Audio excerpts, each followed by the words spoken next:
Good day, Ma'am and Sir. We are the group Z2128, and today we will be discussing our title entitled Juvenile Delinquency on Pandemic Protocol Challenges Faced by Barangay Authorities. Are represented by Rodsel Montejo, Carla Joyce Piamonte, and Quincy Rilien.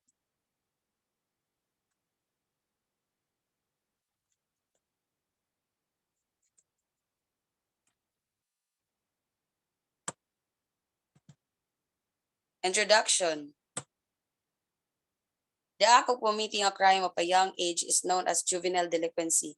A juvenile delinquent in a minor, usually under the age of 18, who commits a crime that violates a state of federal law. Teens are still immature and do not think like adults. Thus, they are more likely to make errors or commit crimes over which they have little control. Children are regarded one of the nation's most valuable assets, and foundation of a nation begins with their education. Every effort should be taken to improve their well-being and increase their chance of living a productive and happy life. The home is where a children's character is formed. Every family member should inv- endeavor to make a house a wholesome and harmonious environment, as the home's atmosphere and surrounding will have a significant impact on the child's growth. Research question. We have a three research question. First, what are the challenges faced by barangay authorities in handling juvenile offenders of pandemic protocols? Second, how do the barangay authorities address the challenges of handling juvenile offenders of pandemic protocols? And last, what are their insights on effective handling juvenile offenders of pandemic protocols? Methodology.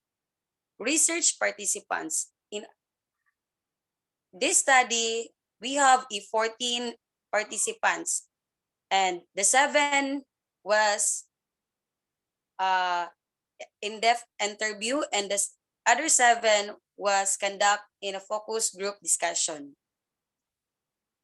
Research interview guide. A research interview guide will be utilized as the study instrument. This study is based on a preliminary interview, content proper question, and concluding statements that will assist in identifying and understanding the challenges of the barangay authorities. Result in discussion. In this chapter, the experience of the informants of the study presented, which was gathered through in-depth interviews and focus group discussion. Participants, informants and focus group. There were 7 informants and focus group discussion was conducted with 7 participants. All of them were barangay authorities. The participants were given synonyms in order to preserve their confidentiality and privacy as presented in Table 1. This is the Table 1 participants and participation. The name, possession, years and service, and age. Research question number 1. What are the challenges faced by barangay authorities in handling juvenile offenders of pandemic protocols? There were 3 major themes emerged from the data being collect through in-depth interview and focus group discussion based on the experience of the participants as presented in Table 2, such as having stress, being aggressive,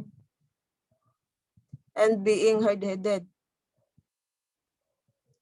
Research question number 2. How do the barangay authorities address the challenge of handling juvenile offenders of pandemic protocols?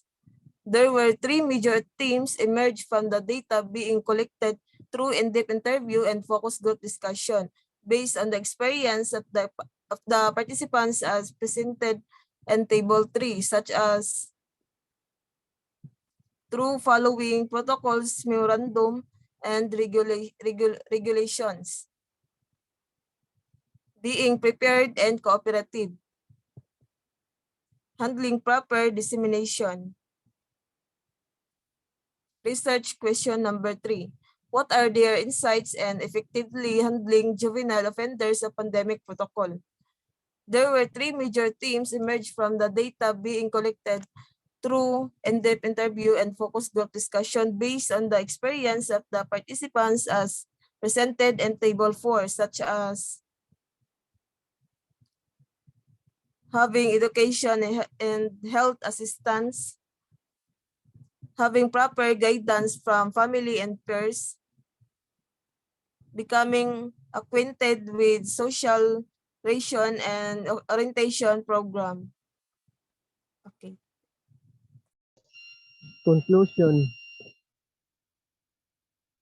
From the results of the study taken from the different responses of the participants in both in-depth interview and focus group discussion, most of the barangay authorities in handling juvenile delinquency and pandemic protocol have challenges in terms of facing hard-headed juveniles who constantly broke and rules and protocols of pandemic, which in turn added and contributed to the stress experienced by barangay authorities.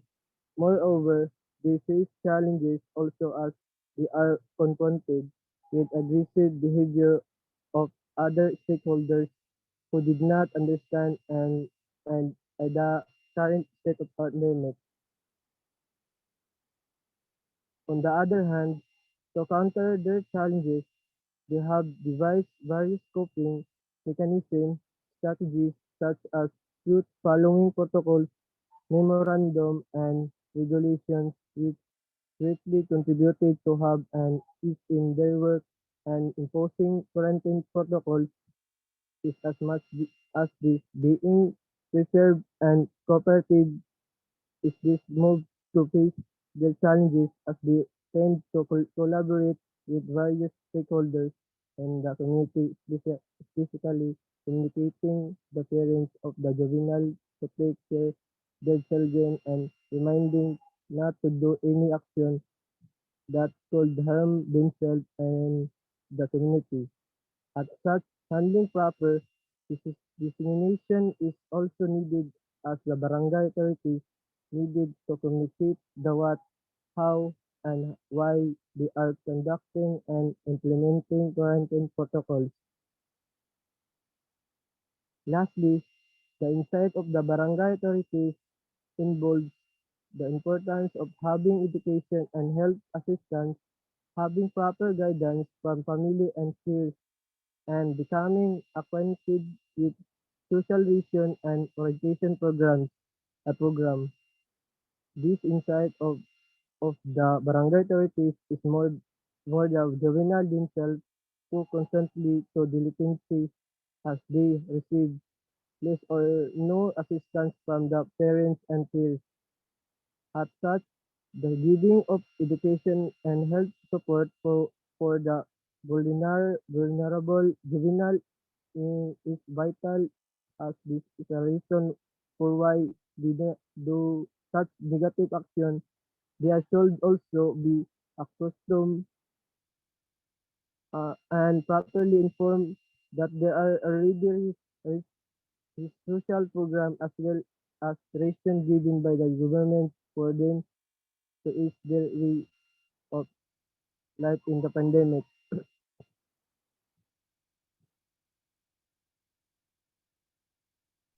Implementation Indicators of practice and future research. One of the challenges faced by barangay authorities in juvenile delinquency and quarantine protocols, this implies that the barangay authorities could establish sanctions for the delinquency of the juvenile, such as giving warning as well as community service if they were caught violating quarantine protocols, even if they are given enough support by the local government and barangay authorities.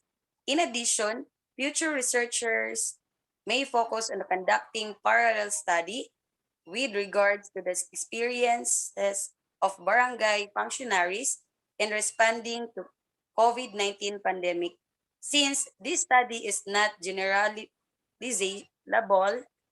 future studies may be conducted also focusing on the evaluation of the implementation of pandemic parameters and protocols to determine the points of difficulties of implementation.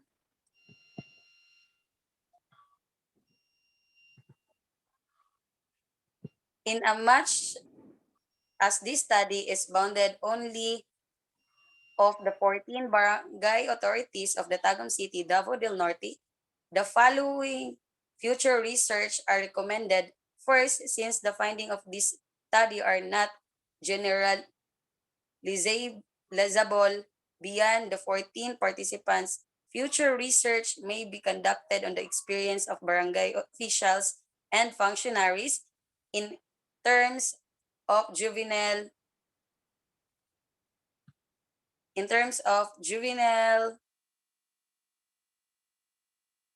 delinquency, which another group of participants in order to strengthen the validity of the findings of this study.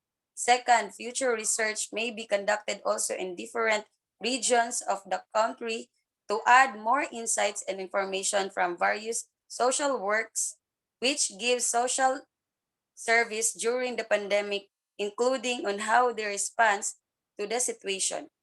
Lastly, future research may be conducted to all the participants of this study in order to know if their experience changed through time. Thank you.